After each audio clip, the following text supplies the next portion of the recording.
Hey nerds, Farmer Jesse here. Welcome to Growers Daily, your daily dose of ecological farming insight. It is Monday, November 25th, 2024, and today we are kicking off talking about some seeds I save/breed, even as a professional grower.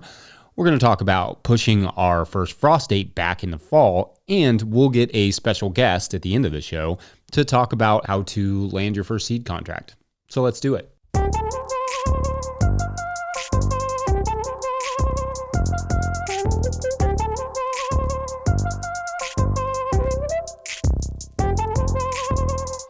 All right, I hope everyone had a great weekend. I harvested and washed some stuff, took my oldest son to the UK men's basketball game on Friday night, then watched a bunch of soccer on Saturday. Let's go Brighton. Played with the kids a lot all weekend, and they also played in my office a lot and used multi-$1,000 equipment for their fort, which was cute. And I put up a video on Sunday about going from homestead to farm business. Normal stuff in the life of Farmer Jesse, I suppose. I will link that video in the show notes for those of you who only hear this podcast and don't watch it on YouTube. Friday's video got a lot of comments from the stuff on Mars, and I figured that would be the case. And I also figured there would be some really smart comments on all sides of the idea of setting up satellite colonies on Mars, which was also the case because I have a very smart comment section. So although I haven't been able to respond to those like 100 comments, I really appreciate them. I've read through them, and there's a lot of good stuff in there. I won't have time to get into those reactions today, but I'm sure I will at some point soon when I have time to do so thoughtfully and not just Farmer Jesse-ly. It's a thing. Because I think there are lots of interesting tidbits in there, so you should go back and check the comment section if you want some insight on how people feel about Mars. Yeah. Last bit of housekeeping. Last Wednesday, I released an episode of Growers Daily called Is There Too Much Growing Info plus How to Manage Slugs? That for some of you strictly podcast listeners was just a 4-minute hold song, which albeit somewhat amusing, was not intentional. I have no idea what happened there, but it is fixed now. So anyway, we try to double check everything, but sometimes something goes wrong. So shout out to Slew Side Farm on Instagram for letting us know. All right, so one of the things we're doing this week is that we're going to dedicate a lot of it to seeds. We're calling it Seed Week. Dan Brisebois, who you will hear from in the third segment of the show, has released a new book called The Seed Farmer that comes out this week, and I'm super excited about that because one of the things that makes Dan's work so special and important is that he brings seeds and market gardening together. Like, you don't have to be a seed producer or a market gardener or a seed saver and a gardener. You can be both. And moreover, Dan is often demonstrating and exploring how you can do both seed production and market production together. That's a lot of what his new book, The Seed Farmer, is about, and I love that. I love that seed production often gets relegated to this idea that it's only for either large-scale seed farms or small backyard gardeners who have the time to save their own seed.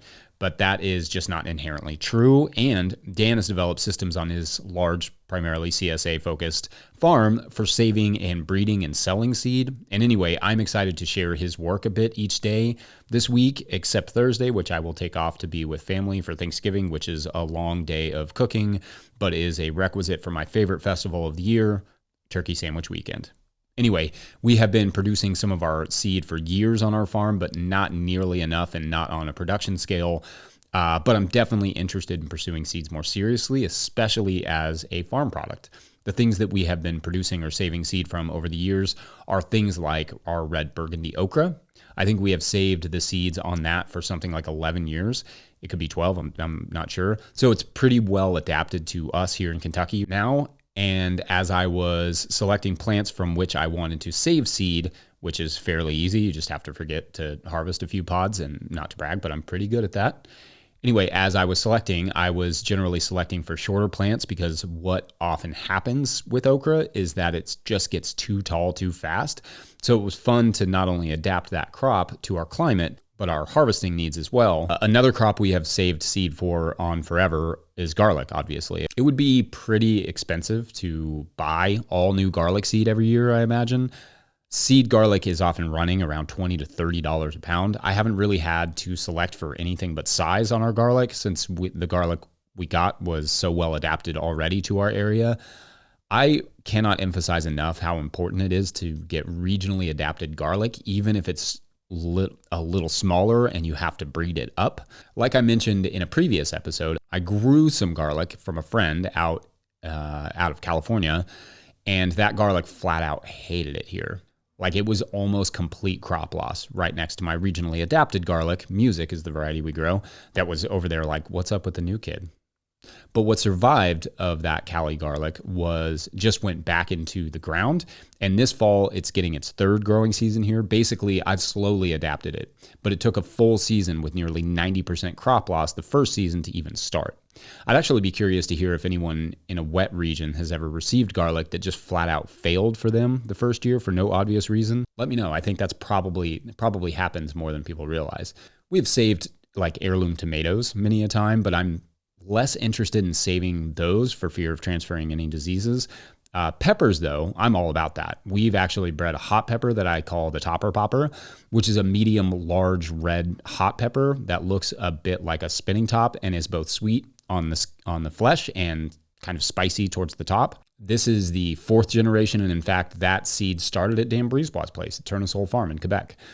The one thing I really want to work on is heat-tolerant lettuce for humid climates. That's my big project going into the next year. I need a good summer lettuce or two, preferably with the heat tolerance of Muir, but with smaller leaves that could fit into a salad mix better. That project will be a big part of next season for sure, and I can't wait. I also want to breed more peppers because peppers grow really well here, and I love growing peppers with a passion.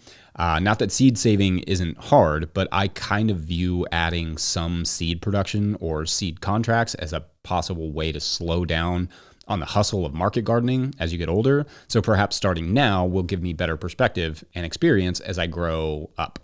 Anyway, yeah. Let me know what all seeds you produce or save, and I'm excited to dive a little into ways in which people can integrate seeds into their market gardens, and not just for regional adaptation, but potentially as a revenue generator.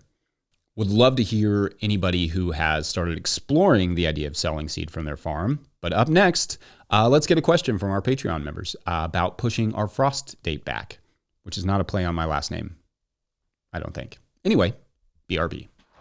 Today's episode of Growers Daily is brought to you by Johnny's Selected Seeds.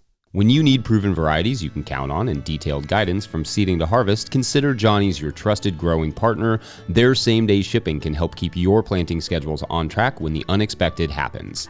They're here to help you grow good food. Turning to Johnny's means you can plant high-quality, trial-proven varieties with confidence and know that their expert staff is ready to help with first-hand knowledge, because they've grown them themselves. Learn more at johnnyseeds.com. All right, back to the show. If you, the listener, are enjoying this podcast and want to show some support, you can do so over at patreon.com/no-till-growers. I will try to get to questions from everywhere that questions come in, but I will always get to those Patreon questions. Today's question comes from Patreon member Tyler Quattrochi. Sorry, Tyler. I know I probably botch your name every time I say it, but they write, quote, I noticed the comment about pushing your frost date back 10 days. Is this simply in regard to harvest schedule for items that need that first frost, or has this allowed you to push planting and seeding dates 10 days later? I am only at 42 degrees north, and if I push back 10 days, which I could, for temperatures, I just don't think there is enough sunlight. End quote. Okay, so good questions. So in the Cover Crops Gone Wild plus Why Farming is Puzzling episode, which I will link in the show notes, I mentioned that it no longer frosts at the traditional first frost date here, which was October 1st. So does that mean I can change things about the way we farm? So for us, that first frost date has been, like I said, October 1st, but there has not been a frost before October 10th in the last 8 years. And even then, it's a stretch. It's probably okay to say October 15th as the earliest that it's likely to frost here, but if you never know. So planning for October 10th is fine. In fact, we have still not had a hard frost here, late November, though we did get a little snow last week, which was fun, until it quickly turned back into sleet and rain, which was less fun. And the forecast for next week is much more December-y. Anyway, all that means for me, in terms of how I change things around, is that maybe I can push my sweet potatoes a little harder in the fall, or plant them 1 or 2 weeks later if need be. Or it means I can expect to be harvesting certain things like tomatoes, basil, peppers, etc. out of the field for longer than I could a decade ago. Maybe that date gives me a little more confidence to plant one last round of squash in the field in early August, because it's possible I get a few more weeks out of the season. But like you mentioned, Tyler, it's only so valuable because the sunlight issue. And for you on the 42nd parallel, it's even worse than it is down here for me, because although our daylight dives quite a bit, our daylight down here on the 38th parallel doesn't dive quite as fast or as dramatically for us as it does for you. So the only positive to it is that we can perhaps get a couple more weeks out of stuff in the field that we may not normally. So no, I haven't and won't likely change much, if anything, about my planting beyond just having a little more confidence later in the season to plant up a bit more. Because even when it's warm, fruiting plants, which are generally the more cold-sensitive plants, are not necessarily producing more. They stall out as the sunlight dives, and even if the temperatures are reasonably warm like they were this year, they like warmer temperatures and more sunlight. Then foliage crops like the pea cover crop I mentioned can behave a little strange too. We planted our pea cover crop around September 15th like usual, but if it's going to be warmer and the frosts are going to come later, I could potentially push that back a bit. And I say that because this is especially true this year with all the heat we had through November. The pea cover crop got tall, thin, and leggy, but not necessarily bulky and stout like I want it to. In fact, a lot of the pea biomass has gotten so tall that it has fallen into the pathways, which is not easy to clean up and put back onto the beds before a freeze because the tendrils tie it all together. And so we are looking at some potential killing frosts next week, which would mean a lot of that nice pea mulch will be wasted in the paths and not on the bed surfaces. So anyway, we're trying to figure out how to better manage and account for that sort of spindly fall growth. But for now, I probably won't change anything dramatically yet, but I may start trialing a few later plantings. Like there was a field pea planting I did in one bed to kind of trial this, and that was at the end of September and not the middle of September. And that bed is in line with where I would want peas to be right now, but I'm not going to change my winter kill cover crop date just yet. That is the date at which I would plant things like field peas until I've seen that same result over a few years. As our years and winters get warmer, we don't get an equal increase in sunlight, so it's not always beneficial in the way one might suspect. Plants need warmth, but they also need sunlight, so that fact complicates things quite a bit. Then, one year it could just randomly decide to freeze in early October. Weather is ornery like that. Anyway, great questions, Tyler. Up next, I've got Dan Brisebois, host of the Seed Farmer podcast and the author of the book, The Seed Farmer, coming on to talk about how to land your first seed contract. Be right back. Today's episode of Growers Daily is brought to you by Farmhand. I don't know about you, but I got into farming to be in the field growing food for my community, not creating elaborate pack lists, not writing newsletters or responding to emails, not designing and maintaining web stores, and etc. And I especially don't enjoy doing those things after an already full and fulfilling day of growing food. Actually, if I spent less time on my phone and behind the computer, that would be great. If only there were a solution for that. Enter Farmhand. Farmhand is the only all-in-one virtual assistant built by and for farmers. With one single platform, Farmhand enables you to offload your administrative tasks, send and manage communications, and sell more to your customers. Farmhand saves growers an average of 6 hours of administrative load each week. That's 6 hours so you can get back into the field, spend more time with friends or family, or have a life outside of the farm, which is actually a thing. Think about it. What would you do with an extra 6 hours a week? Sign up for a free trial with the link in the show notes, because now is the best time to dial in those systems for the next growing season. Follow the Farmhand link in the show notes to learn more. All right, back to the show. Okay, so welcome, Dan. Thanks for joining me. All week, we are celebrating the release of your new book, The Seed Farmer. Very excited about that. It is available at no-tillgrowers.com. We're doing that with a series of seed questions. Today's question, I was wondering, let's say someone wants to get a seed contract to sell their own seed. What does that process look like? So to get well, I guess I should say thanks. It's great to be here.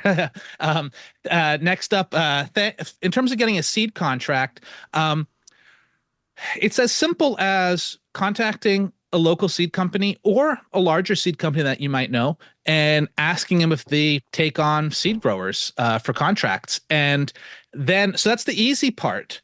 The next part is they're going to ask you, do you have seed growing experience?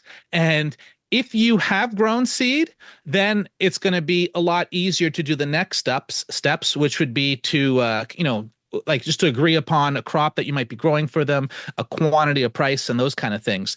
If you have no seed growing experience, in that case, maybe one of two things could happen. One, they might ask you to grow some seed on your own and then come back later, or they might give you a trial seed crop, and that might be something that they need, like they need a lot of extra on, or like maybe you become a backup grower on something that they've already contracted for someone else, a variety that they might not mind having a lot in stock.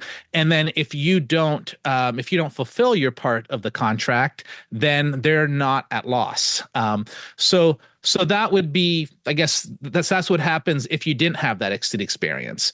How do you find people that buy seed? Like who are the I don't know, seed buyers? I don't know about like naming names specifically, but I think any seed company has to get its seeds from somewhere, you know. So all the small bioregional seed companies are either growing the stuff themselves or sourcing from places in their area. So like start off, if you know the bioregional seed companies where you are, contact them first. And but also places like Johnny's High Mowing, Fedco, they buy from contract growers, and so there are openings too, but there might maybe not the first opening that you should jump into. What about just producing seed and then talking to the contractor? Do you want to do it in the reverse? You want to talk to the contractor first and then produce seed, or do you want to bring them some seed and show them what you've got? So if you bring seed to a company and then offer to them, that's technically not a seed contract. So you're growing it on spec in that case, and that might work. Like so, we at Turnasol, we buy seed from contract growers, and we also buy seed from individuals who just happen to grow seed too. And so there's times where we might be low on a specific variety, and if we know somebody who happens to grow it, or if they offer it to us, we might be really excited about it. Now, if we've never bought seed from that person, we'll definitely do our due diligence to see if they have a reputation for having good seed. But there definitely is an opportunity. One of the things is like, so there is a way you can make money growing seed on contract or growing seed on spec and selling it to a seed company. But what's really important is the relationship building, and a seed company is taking a risk on you when they buy seed the first time, because they don't know about that variety specifically. They don't know about you. They don't know if the variety is going to be true to type and show what it's supposed to be, or is it going to be crossed up. The germ test, they can test that before they purchase it, but they're still taking a bit of a risk on you. And if it's a contract, then they also don't know if you're going to deliver. And so initially, most seed companies will probably get into this relationship with a bit of caution, because like when you're selling seed to home gardeners or market growers, you have a lot on the line, and one bad seed lot can ruin your reputation. And so the seed company knows that, and they're just going to approach this relationship cautiously. However, if it goes well, they're going to be excited to strengthen this relationship and go deeper.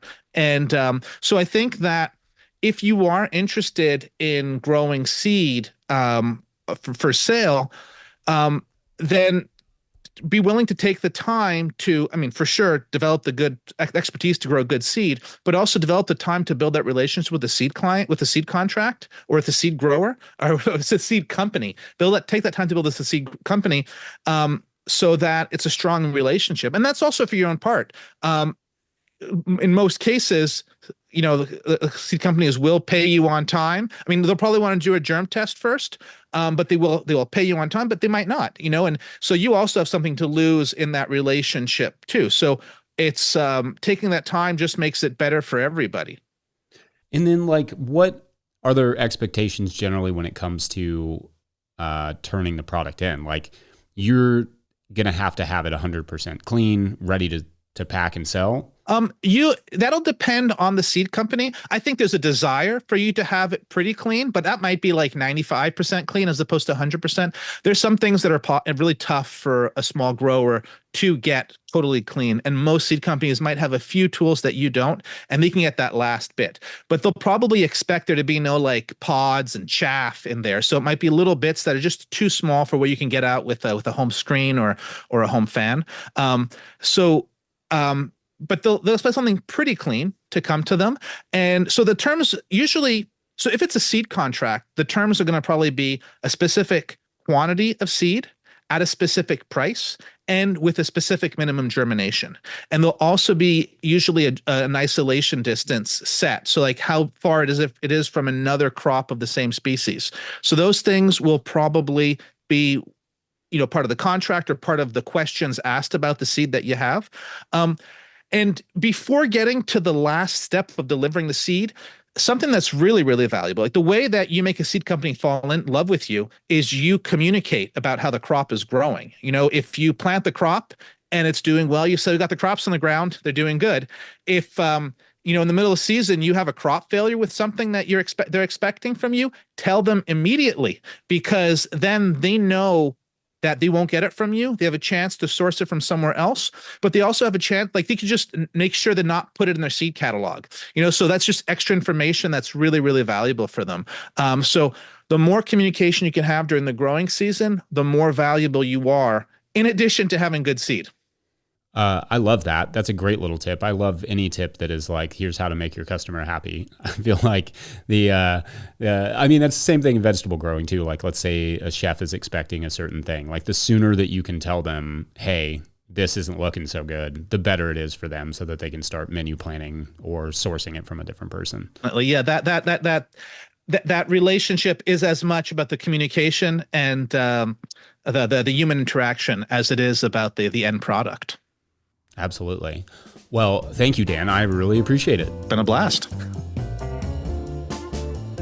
All right. How awesome was that? I hope you enjoyed that chat and this episode. You can pick up a copy of Dan's new book, The Seed Farmer, at no-tillgrowers.com. Helps to support this work. And check out his podcast that we also produce called The Seed Farmer, wherever you get podcasts, or by following the No-Till Growers Network. Otherwise, I'm going to end it there. Huge shout out to Willie Breeding for the theme music and the team at No-Till Growers. Sign up at patreon.com/no-tillgrowers to support our work, where at a certain level, or if you just bump up from one level to another, or if you sign up in the month of November, you get a shout out on the show. So big shout outs today to Isaac Porter, Cassidy DVM, a Cassita